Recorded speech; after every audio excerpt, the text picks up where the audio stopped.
Si la selección de Uruguay solo tiene 2 copas mundiales en su poder, ¿por qué en el escudo de su camiseta luce 4 estrellas y no 2? Hoy hablaremos de este tema en el canal. ¡Empezamos!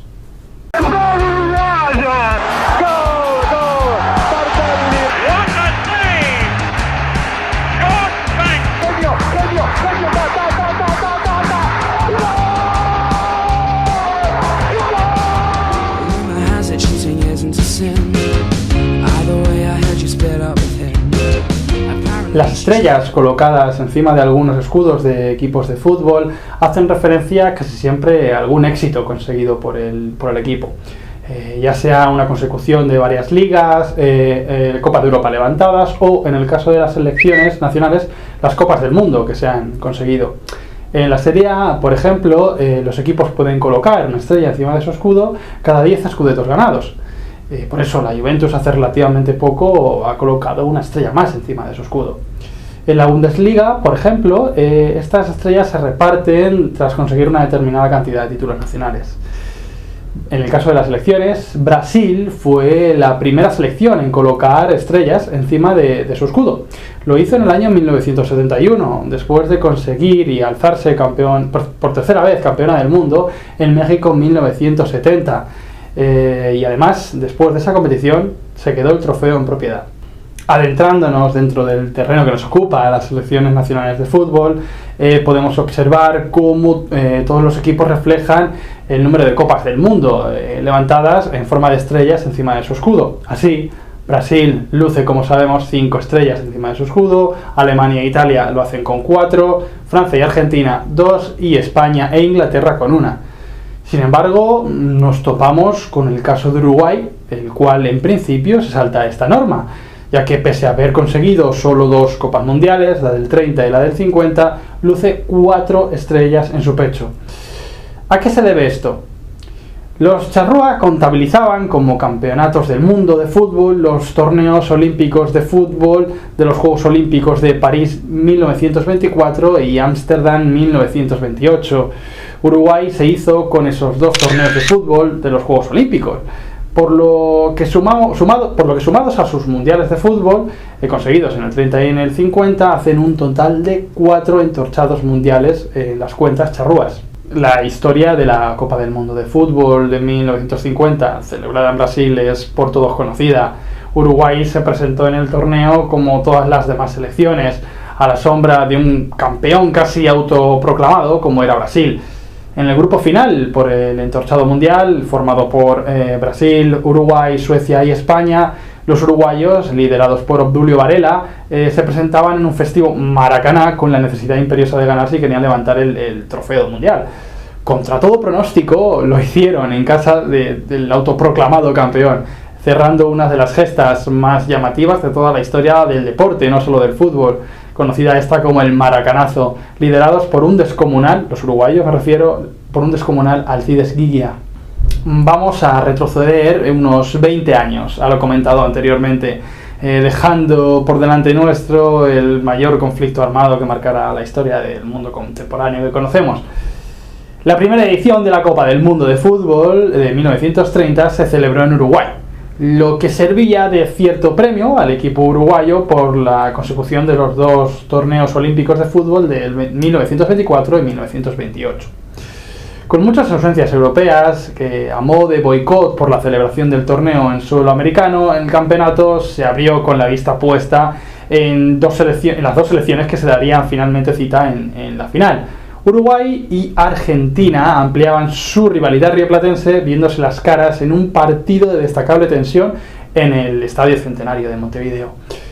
La final se resolvió por un 4-2 a favor de los locales, de los uruguayos, que volvieron a levantar un entorchado mundial, ahora sí, con plena validez sobre sus enemigos, o rivales, mejor dicho, argentinos. Hemos comentado ya 2 de las 4 estrellas que Uruguay luce en su pecho, y nos quedan otras 2 por delante. Estas 2, como ya hemos comentado, fueron las de los Juegos Olímpicos de 1924 y 1928.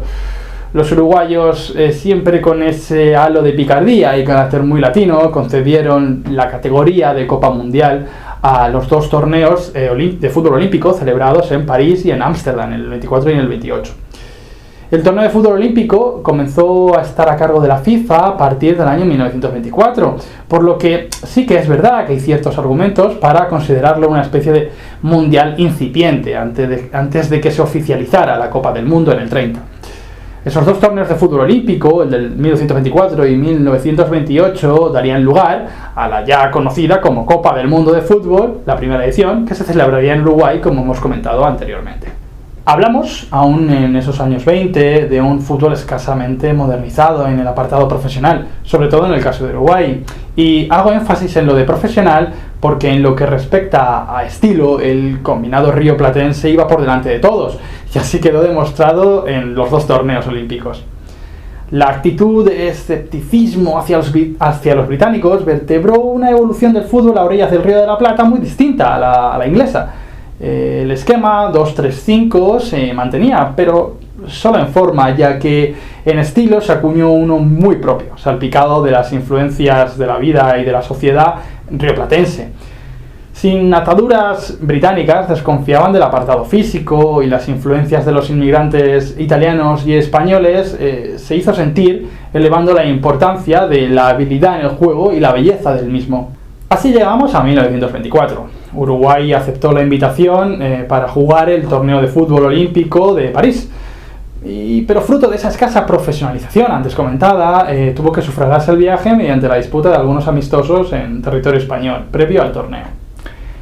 El debut en la competición estuvo marcado por la baja y por la ausencia de público. Estaban vacías las gradas, la cual iría a más después de observar el apabullante 7-0 que Uruguay le endosó a Yugoslavia en el debut. El viejo continente no estaba preparado para observar el nivel de juego de un equipo plagado de jugadores que eran trabajadores en su país. A ritmo de un estilo de pelota al pie, asiduidad en la finta y cambios de ritmo muy llamativos, Uruguay jugó la final y llegó a la final a base de goles y levantó el trofeo ante Suiza. Esto fue en 1924 cuando se adjudicó lo que luego sería su primera estrella. 4 años después, y observando el éxito de sus vecinos, Argentina sí acudió al torneo olímpico de 1928 celebrado en Ámsterdam con la intención de demostrar al mundo que ellos eran el mejor combinado nacional. A base de goleadas y un juego apabullante, se demostró la enorme diferencia entre los equipos europeos y estos dos equipos rioplatenses.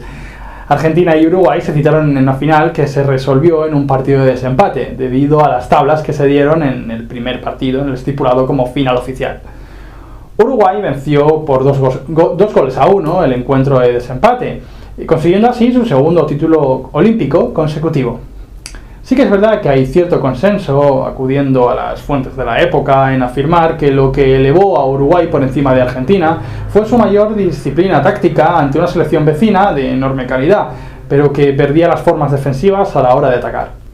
No se puede tratar este tema sin hacer referencia a algunos de los nombres propios que escribieron las páginas más doradas de la historia futbolística de Uruguay. Entre 1916 y 1930, el combinado uruguayo consiguió una Copa Mundial de Fútbol, 2 torneos de fútbol olímpicos y hasta 6 Copas América. La gran parte de la grandeza futbolística de Uruguay se cimenta en la primera mitad del siglo XX, tanto a nivel de títulos y de resultados como de innovación en el juego. En ese combinado de Uruguay, que data entre 1916 y 1930, podemos encontrar nombres como el de Pedro Petrone, que jugaba como delantero y formó parte de esa generación dorada.